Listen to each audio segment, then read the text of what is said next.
Hello everyone, how's it going? Billy Ballgame here, back with another video. It's Sunday as I'm filming this, and again, I usually get my videos out on Friday. But again, with baseball, it's been a busy week. We are rapidly running down the hill toward the end of the school year this year. Next week will be my last head coaching week of baseball. And then I'll help the other coaches out finish the rest of the season for our school. So hopefully here the next week or so, things will calm down for me a little bit. Also coming up on the channel, this coming Thursday, I'm going on with Ray from Philly. He reached out to me a couple weeks ago and invited me on. And Ray is one of the original OGs on YouTube. I think he's been around for like 7 or 8 years making videos on YouTube about sports cards. So I'm super excited to go on Ray's channel. Just so much vintage baseball card knowledge floating around in his brain. I'm really looking forward to meeting Ray and having a conversation with him. This week's video is not going to be too in-depth. It's not going to be a video that I've spent hours online pulling market data and numbers and all that stuff. This is going to be just kind of a channel update and a weekly pickup video. And it's not going to be 20 or 30 minutes long. But let's see, Friday night, I got to go hang out with my buddy Chris from Missouri. I had some stuff to drop off to him. He had some stuff to drop off to me. And I got to see his new card room. He had moved everything down into his basement a while ago. And this is the first time I've been to his house since he moved everything. So I got to spend some time with Chris. It's always a good time hanging out with him. Of course, I had to give him a hard time about signing autographs and being the mayor of Strongsville and all that stuff, because we heckle each other like that's what we do. But while I was up there, I got this really cool Chris from Missouri t-shirt that you have all seen him wear on his channel. I've been bugging him for one of these since he started his channel. And so since I went up and saw him, I was able to get a hold of one of those. And I also got one of the cool hats that he was handing out to everybody at Strongsville, even though I forgot to put it on for this video. So it's pretty cool, and just again speaks to Chris's amazing level of generosity. But part of the reason why I was up there meeting Chris again is because he had some things to give to me. I had some things to give to you, or to him. And I'm going to show you what I picked up from Chris here in a bit. But first, I'm going to talk about something that arrived for me in the mail last week, and today is my first chance to be able to cover it on a video. So again, my buddy Adam from Oregon sent me a care package. Now, Adam is a great dude. Adam doesn't like recognition and doesn't want me necessarily, shouting him out on my channel, but Adam's a great guy, and as long as Adam continues to send me amazing cards, like, I'm going to show them to you on my videos. So Adam, I apologize. But again, you've outdone yourself, and these are some amazing cards that he sent me last week. I picked these up after I had already filmed my video last week. I went to the post office after I did my video, so these weren't included in last week's video. He sent me a couple more cards for the 1960 top set. Ray Boone, again, part of the great Boone family that are like 3 generations, maybe even 4 now, into Major League Baseball. And last time I crunched the numbers, thanks to my buddy Adam from Oregon and my buddy Tom down in Jeff City, I'm now at 55% complete for my 1960 top set. But I was just telling Chris the other night about how I haven't bought any cards for the 60 set in forever, just because I've been saving up for the National and and, you know, buying almost $1,000 worth of cards from Tom. So like I said, I'm easily distracted. But after the National, I want to get some cards graded.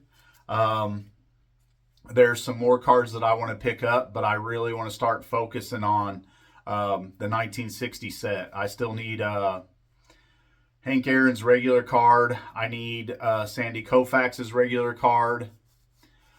Let's see, who else? A few more that I'm going to talk about that I just got from my buddy Chris. But I need Yogi Berra. There are a handful of the regular Hall of Famer cards from the set that I need. And then I need a lot of their All-Stars. I need Willie Mays All-Star. I need Hank Aaron's All-Star. Quite a few All-Star cards that I need. I think there are 26 or so Hall of Famers that I have left. And then some stars that I want to add to the set in graded versions, like Roger Maris, for example. So there's a quick update for you on the 60 set. And then also in this care package, Adam sent me a bunch of Ken Griffey Jr. cards. So here's a Fleer All-Star insert card. I was just always a huge fan of these cards. And, of course, for him to send me one of Ken Griffey Jr. is amazing. But the thing I can say about all these cards is they're just in amazing condition. This is a super cool card. I've never had this one before. Bazooka Gum, Shining Stars, Ken Griffey Jr. Definitely a big fan of this one. I may even actually send this in to get graded, just because, again, it's a card of his that I don't have and don't have graded. A lot of people don't like the 91 Fleer set, but to me, I don't mind it. Especially with Ken Griffey Jr. cards, for some reason the yellow border just helps make the colors of the Mariners uniform stand out. So this is definitely not the worst junk wax era Fleer set, in my opinion. I think the 90 set is way worse than this. And the 91 set at least has some decent cards in it. And this is another cool one from this set, Ken Griffey Jr. and Barry Bonds. And the thing about all these cards that Adam sent is they all look pack fresh. So again, thank you, Adam. I really appreciate it. And I know you don't want any recognition, but you're a good dude, and I really appreciate you sending all this stuff to me. So the least I can do to thank you is to show them to all the people that watch my YouTube videos. Here's a Tombstone Pizza Ken Griffey Jr. card, another cool one that I didn't have. So this is super sweet. I can't see what year it is, 92 or 93, because I don't have my reading glasses on, but I'm a big fan of this one. It's a cool card. Here's a 94 Fleer League Leaders. And a lot of these cards I have in my collection, but if I had them from, you know, when I was in high school, you know, if I got them from 1994, the odds are they're pretty thrashed, because all my boxes have traveled, you know, multiple times across the country. You know, in my Air Force days to South Carolina, and in my Army days, they've been all over the place. So some of my older stuff that I've had in the collection for a long time is pretty beat up. So here's another 89 Fleer Ken Griffey Jr. rookie card. Just again, all of his rookie cards he doesn't have a bad one, in my opinion. Now, and I'm just a little biased because he's been my favorite player, or one of my favorite players, since 1989. He sent me probably 10 or 12 of his 89 Don Russ rookie. And this is actually one of my favorite rookies of Ken Griffey Jr., the 89 Upper Deck, the 89 Bowman, and then probably the 89 Donruss. I'm just a huge fan of these cards.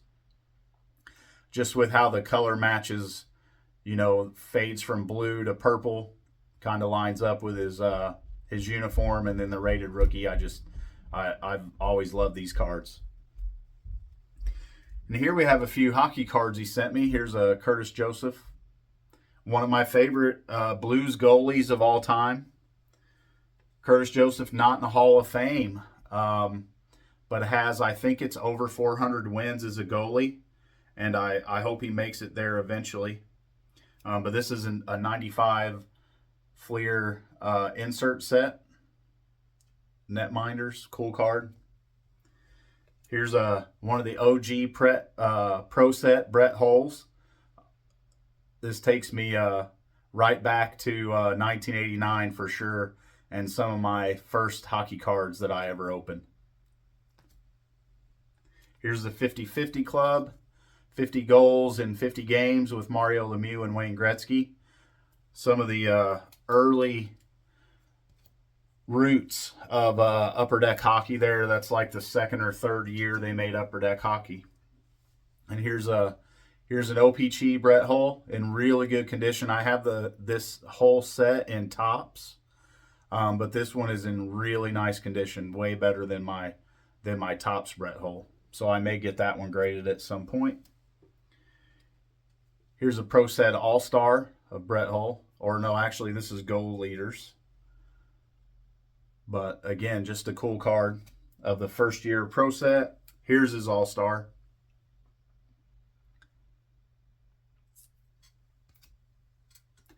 And here's a Joe Mullen, one of the all-time Blues greats. I believe he's in the Hall of Fame. This is from the early 80s, early to mid 80s, 83, 84, 84, 85, somewhere around there. But a super cool card. Obviously, I wasn't ripping packs of OPC back then. But that's super cool. I'm happy to have it. And then these are some of the most amazing hockey cards in history, in my opinion. This is if I can see it because of this is a 55-56 OPC. And I love these old hockey cards. And this is the oldest hockey card that I own now. So thank you, Adam.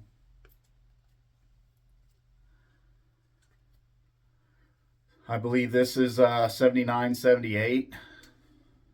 I can't see because my light's off. But this is, I believe, Mike Bossy's rookie card is in this set, and Bernie Federko's rookie card, if I'm not mistaken, is always in this, or also in this set.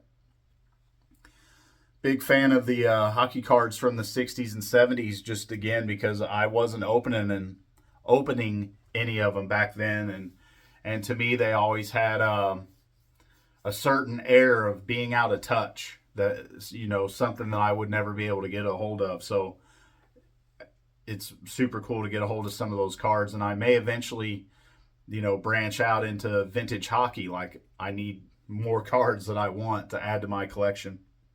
So here's a pretty cool Upper Deck insert card next in line with Brett Hull and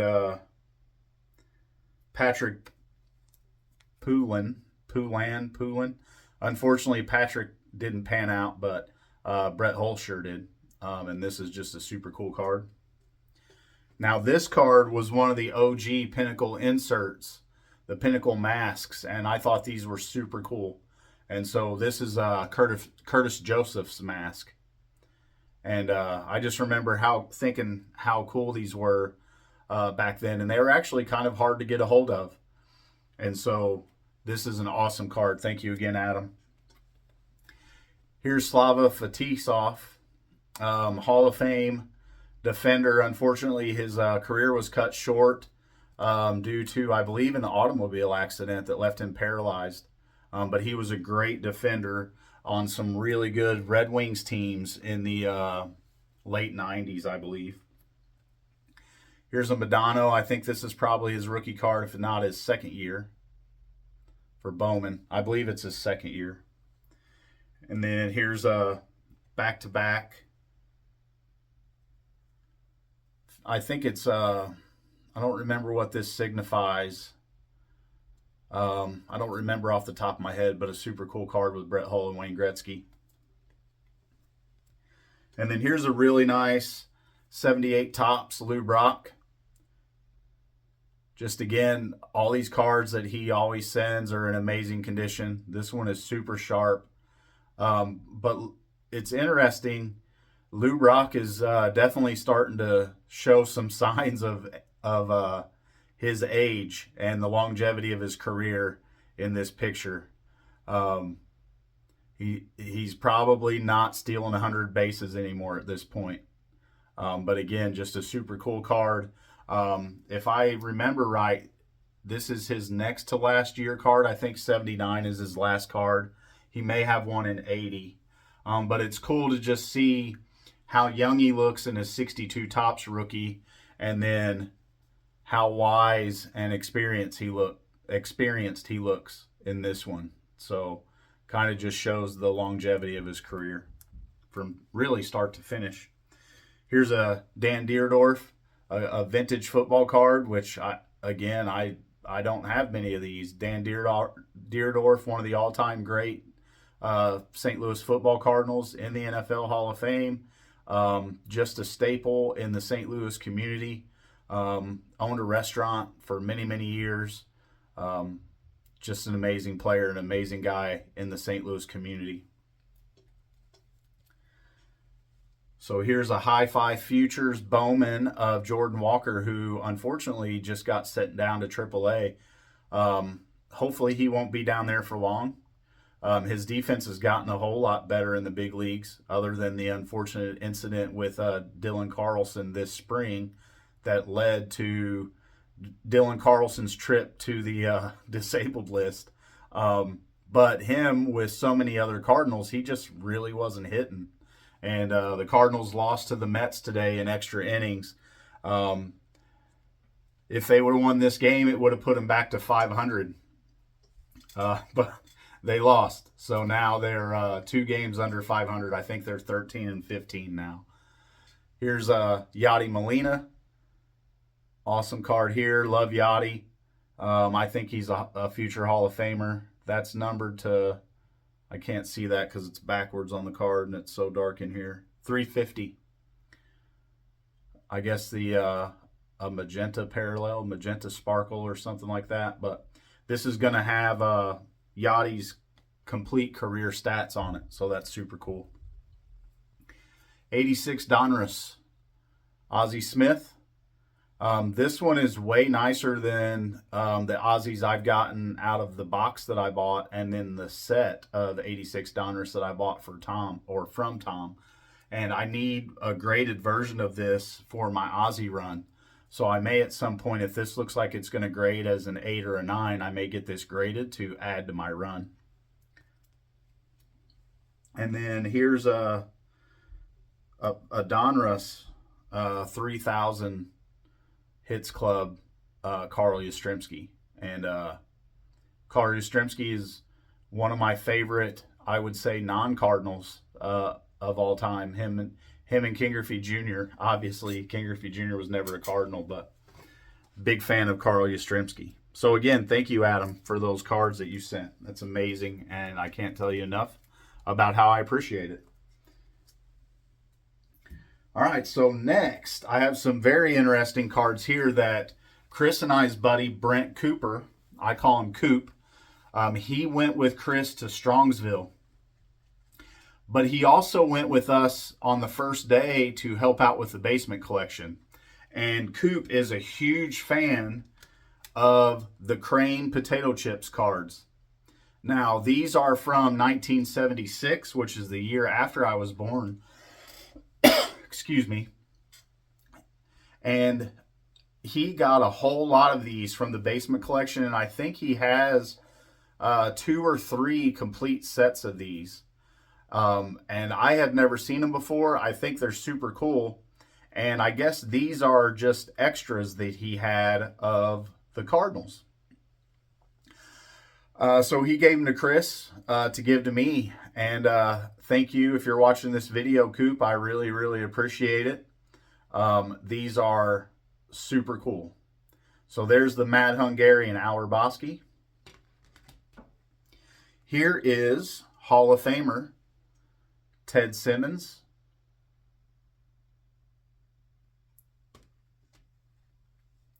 Another Hall of Famer, Lou Brock. Again, these are great. This is Mike Tyson, not the professional boxer, obviously, but the Cardinals player, Mike Tyson. Here's Don Kissinger. But I just like how each one of these on the baseball, the borders are a little bit different. And then the backs with the stork, or heron, or what? Oh, well, the crane. I guess that would make sense. I don't know. I'm just a big fan of these. I think they're super cool, and they have some really good players in this set. Here is Reggie Smith. Not known in his career for being a Cardinal, but Reggie Smith was a pretty good player. And Bake McBride, another pretty good player. So yeah, big fan of those. Thanks again, Coop. I've got to figure out a way to display all those. I don't know if they have mag holders or not that will fit in these, but I need to figure out a better way to display them and find a spot to put them. So really what I guess are the biggest pickups that I've gotten this week are a couple for the 1960 Top Set. Again, a couple Hall of Famers. So here's Ernie Banks. I've been eyeballing this one for quite a while. It's number 10 in the set, and this is the first Hall of Famer in the set that I didn't have. This around in a 5 is around $75 to $100 or so. Chris wanted me to take this, look at it, and see what kind of condition I thought it was in, and if it was something I was going to grade and keep in the set. And I did just look at it under a loop and a magnifying glass, and it's got a few soft corners, but overall it's a pretty sharp card. So I'm thinking that this is probably going to grade in the 5 or 6 range. So this, and Chris hasn't let me know what he wants for these yet, but I'll let him know that I'll keep this one and send it in to get graded, and him and I will figure out how much he wants for it. But that's a super sharp Ernie Banks card there that I'm excited to get graded and add to the set, because this one looks great. The centering, it's got a little bit of a tilt to it. The centering is a little bit off, but overall it's got really nice eye appeal, and it's a great card. So thank you once again, Chris. I really appreciate it. And then here's the big one. This is another Hall of Famer that I'd been looking for a while to add to the set and just hadn't pulled the trigger on. And then I hung out at his house Friday. He was setting up at a show down in Jeff City on Saturday. Unfortunately, I wasn't able to go, but he's like, I've got some 60 Top Set in here for inventory for the show. Go through them and see if there are any that you want to add to your set. So I went through them and pulled this one out. And this one, again, is just an amazing eye appeal card. It's in a PSA 5, as you can see. He said, don't worry about the price tag. So, again, he hasn't even let me know how much he wants for this. But, again, I appreciate it, Chris. And this one is a beauty here. And, again, I'm happy to add it to the 60 Top Set. So, one less Hall of Famer graded that I need. And then once I get Ernie graded, I'll hopefully have him to add to the set. And then I still have the Rocky Colavito that I bought at the show in St. Louis that I need to have graded too. So that's kind of a weekend review. Not a whole lot going on as far as me actually buying cards, and I really don't plan on buying too much until after the National, just because, again, I have my eyes set on 4, for me, really big cards, and I think that I'll be able to buy 3 or 4 of them, or 3 out of the 4 of them at the National, as long as I buy them intelligently. So I'm trying to save up a little bit of extra money just to kind of give myself a little bit of a buffer there. And of course, I've got to pay for hotel room and food for the week too. So I'm just trying to make sure that I have the amount of money that I want. I've already bought my tickets. So now I just have to get there, sleep, eat, and go buy cards. So, but it's coming up here pretty soon. We're about to go into May. Like I said earlier in the intro, we're quickly heading downhill to the end of the school year. So hopefully once the school year is over, I'll be able to get more on a regular schedule as far as producing videos goes. But again, I thank you everyone for your support. If you're still around, I really appreciate it. If you haven't already, please subscribe to the channel. And I miss saying it on the intro, but on this channel, I'm just a dude who loves baseball and loves to talk about baseball cards. So until the next one, I hope everybody has a good one, and I'll talk to you later.